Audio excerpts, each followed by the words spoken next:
Good afternoon. Buenas tardes. I'm Jessica González of Free Press, the media policy watchdog working to build a media system that can support a just and multiracial democracy. Not that Barry Weiss free press, the real free press. And I'm proud to stand with the Committee for the First Amendment in front of the Kennedy Center today because journalists and artists are linchpins of democracy.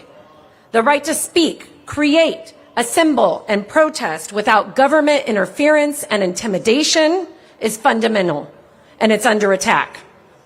The Trump regime has sought to quash dissent and demonize the vulnerable, to consolidate the media into the hands of friendly oligarchs.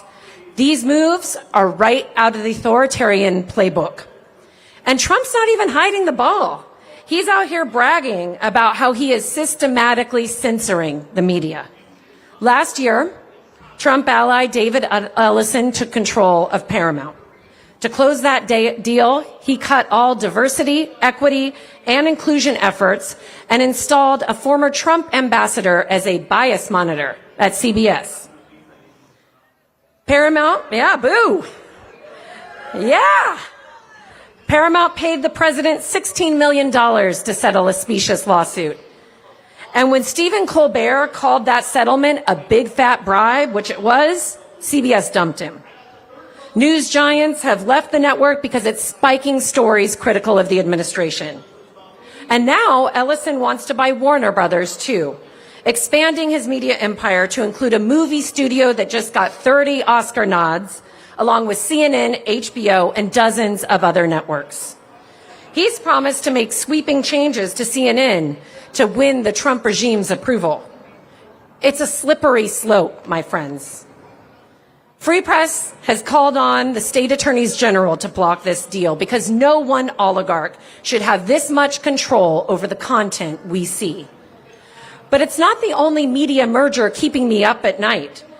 A week ago, the Trump FCC and DOJ greenlit the largest broadcast merger in history, Nexstar's takeover of Tegna.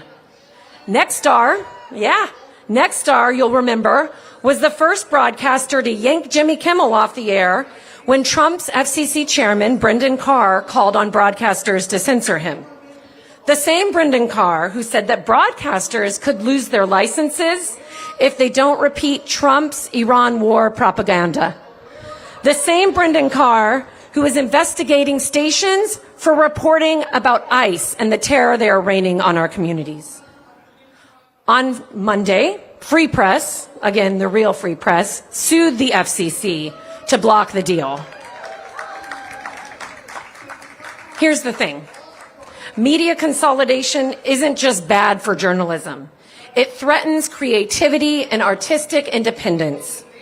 Fewer studios means less risk-taking, fewer shows and films being made, and artists losing jobs. With media companies spiking diversity efforts in exchange for merger approvals, people of color will have fewer chances to tell our stories at a time when our communities are under attack. That's fewer perspectives helping us understand current events. To the leaders of companies that have capitulated to Trump, we see you, and history will not forget. And we also won't forget the millions of everyday heroes protesting in the streets to defend our freedoms. You are making history. On a personal note, I have to say I was excited to come here today to stand united with so many living legends. That tent is on fire, y'all. Joan Baez, Jane Fonda, my heart. But I have to tell you, my middle school son did not share my excitement. In a tender bedtime confession, he whispered to me, "I wish you didn't have to go. I'm scared that someone will hurt you, or worse, or that you'll get arrested for speaking out."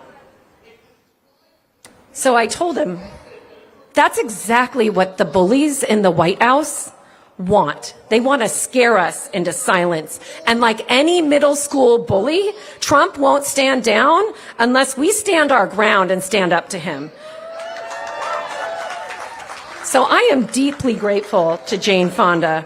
I am so impressed with her for organizing us and for inviting more people to the Free Speech Party. We won't be bullied into silence, and united, we will win. Adelante.